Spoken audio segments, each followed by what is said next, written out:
4 soldiers went missing in dense jungle terrain after their helicopter went down. Search teams called off the mission after 5 days, certain there was nothing left to find. On day 7, one radio signal came through, weak, broken, but alive.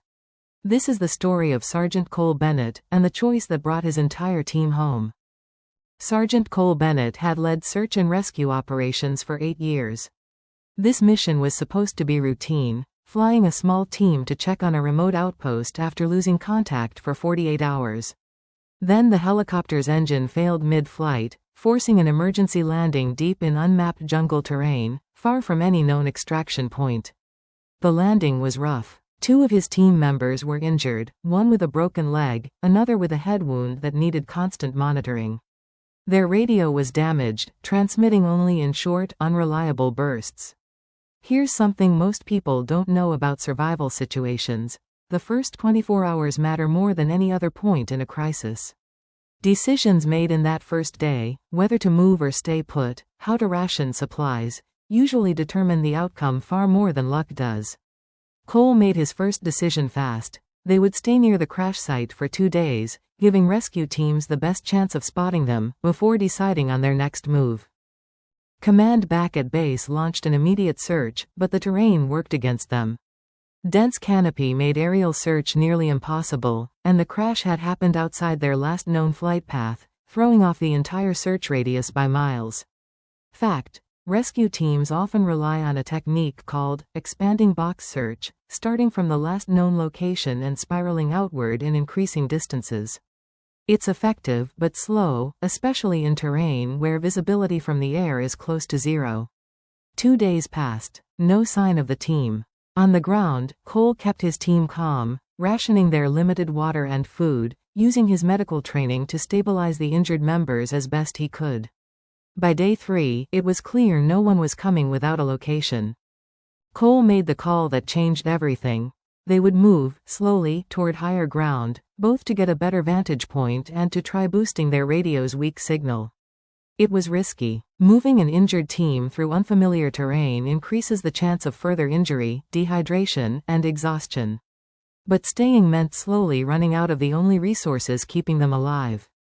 Fact: in survival situations, elevation can dramatically improve radio signal range, since radio waves travel more effectively with fewer obstructions in the way.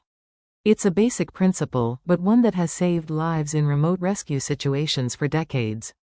The team moved in short bursts, resting often, carrying their injured members in shifts. It took nearly 2 full days to reach higher terrain. Back at command, after 5 days without any signal, the search was officially scaled back. Standard protocol, based on survival probability data, statistics none of the searchers wanted to accept, but procedure that exists for a reason. Cole didn't know this. All he knew was that from the higher ridge, his radio was finally showing a stronger connection, faint, but real. He made the decision to try transmitting every hour, on the hour, conserving the radio's battery between attempts, giving himself the best possible chance without draining their last resource completely.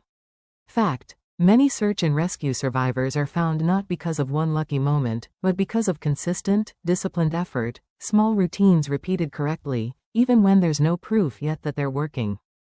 On day 7, a routine radio scan at a nearby monitoring station picked up a faint, broken transmission, a set of coordinates, repeated twice, then silence. It was enough. A rescue helicopter was dispatched immediately, guided by the partial coordinates and a search pattern built around Cole's last known position and travel direction. When the helicopter found them, all 4 team members were alive. Exhausted, dehydrated, and injured, but alive, 7 days after the crash, and 2 days after official search efforts had been scaled back. Cole later said the numbers were never really the point. Somebody just had to keep trying long enough for the odds to change.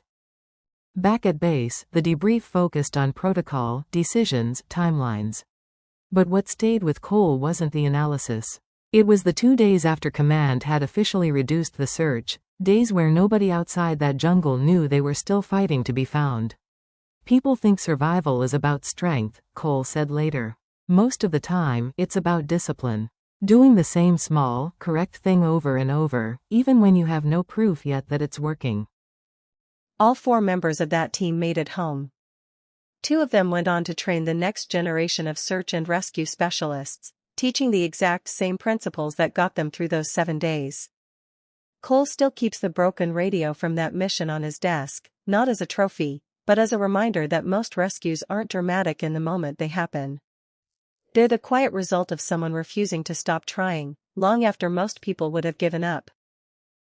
And maybe that's the real lesson in every story like this one: hope isn't loud. It's just quiet, repeated effort, hour after hour, until someone on the other end finally hears it.